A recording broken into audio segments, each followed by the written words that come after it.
చెయ్యి మీద పడిందా? ఆల్రెడీ ఒక చెయ్యి బెనికింది. ఈసారి ఇంకో చెయ్యి కట్ అయిపోతుంది. మహేష్ సార్ అన్న చూసుకొని రెచ్చిపోతున్నారా? మీ ఇద్దరిని వాళ్ళ బయటికి పంపందే ఇక్కడ వరకు స్టార్ట్ అవ్వదు.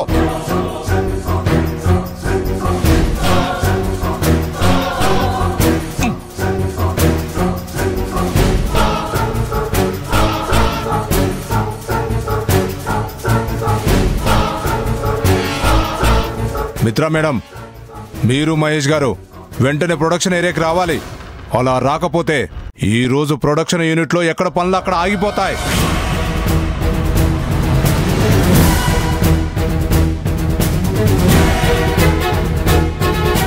చూసుకుందాం.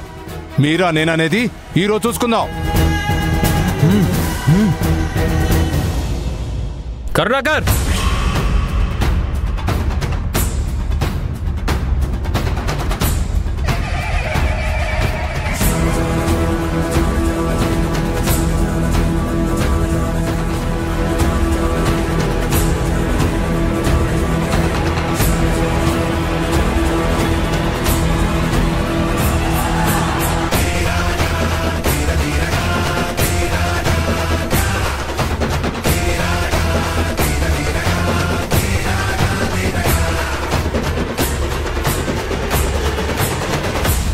కరుణాకర్ గారు, ప్రాబ్లం ఏంటి? ప్రొడక్షన్ ఆగిపోతుందనే పెద్ద మాట ఎందుకన్నారు? ఇదిగో వీళ్ళిద్దరు కంపెనీలో ఉంటే పని జరగదు, జరగనివ్వను. వీళ్ళిద్దరిని బయటికి పోమని చెప్పండి. ఈ మాటనే అధికారం నీకెవరిచ్చారు కరుణాకర్? సారు పోయి నీ అంటున్నారు, గారు అనే పిలుపు పోయి కరుణాకర్ అంటున్నారేంటి? చెప్పు, నీకు పవర్ ఇచ్చింది ఎవరు? పవర్ మాట అలా ఉంచండి సార్. ఒకసారి రాజీనామా చేసి వెళ్ళిపోయిన వాళ్ళని, కంపెనీలోంచి తీసేసిన వాళ్ళని తిరిగి చేర్చుకోకూడదనేది ఈ కంపెనీ రూల్. ఆ రూల్స్ అతిక్రమించి కంపెనీలో నుంచి వెళ్ళిపోయిన వాళ్ళు తిరిగి వస్తే ఇక్కడ నా మర్యాద గౌరవం ఏం కావాలి సార్? వాళ్ళని రమ్మని చెప్పింది నేను. నా డెసిషన్ని అబ్జెక్ట్ చేసే రైట్స్ మీకున్నాయా? మీ డెసిషన్ని కాదనే అధికారం నాకు లేకపోవచ్చు, కానీ మీ నిర్ణయానికి కట్టుబడి ఉండాల్సిన అవసరం కూడా నాకు లేదు సార్.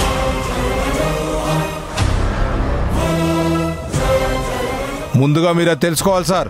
కరుణాకర్ సార్, ఎవరి ముందు నిలబడి ఏం మాట్లాడుతున్నారో చూసి ఆలోచించి మాట్లాడండి. ఆలోచించే మాట్లాడుతున్నాను మేడం. ఈ కంపెనీ అభివృద్ధి కోసం 25 సంవత్సరాల నుంచి కష్టపడుతున్నాను. ఇన్నేళ్లలో వీళ్లలాగా ఎవరు నన్ను అవమానించలేదు. వీళ్ళు నన్ను అవమానిస్తుంటే నేను చూసి చూడనట్టు ఉండాలా? వీళ్ళిద్దరిని కంపెనీలో చేర్చుకుంటే నేను ఇక్కడ ఉన్నాను. నువ్వు నిరభ్యంతరంగా ఇప్పుడే వెళ్ళిపోవచ్చు.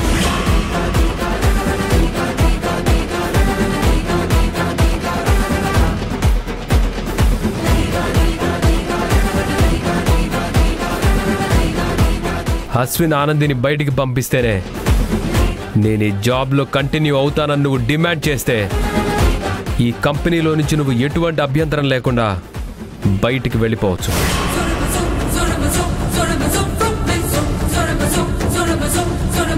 నీకిది తప్ప మరో చాయిస్ లేదు కరుణాకర్.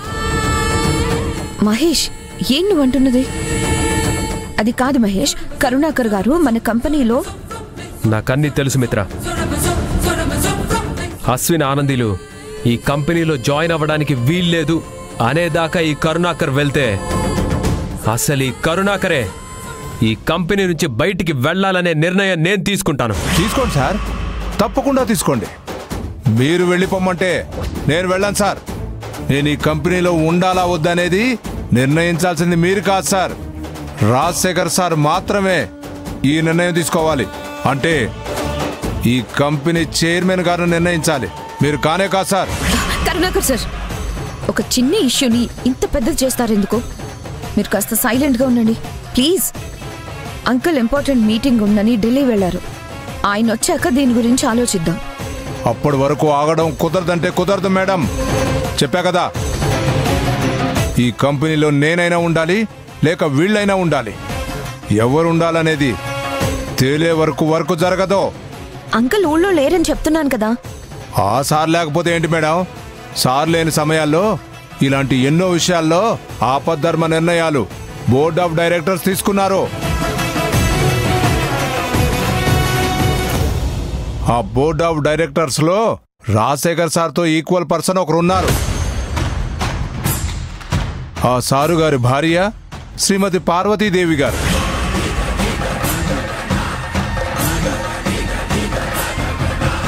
ఆ మేడం గారిని వచ్చి చెప్పమనండి. కరుణాకర్ సార్. మిత్రా, వెంటనే మామ్ని ఇక్కడికి రమ్మని కాల్ చేసి చెప్పు. నువ్వు కూడా ఏంటి Mahesh? I said call to mom.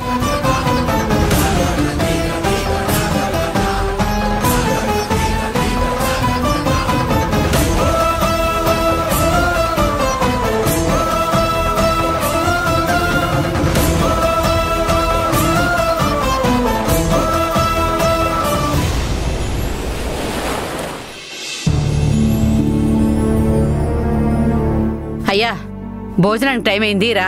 ఇదిగో వేడివేడిగా ఉన్నప్పుడు తింటేనే బాగుంటుంది, రా.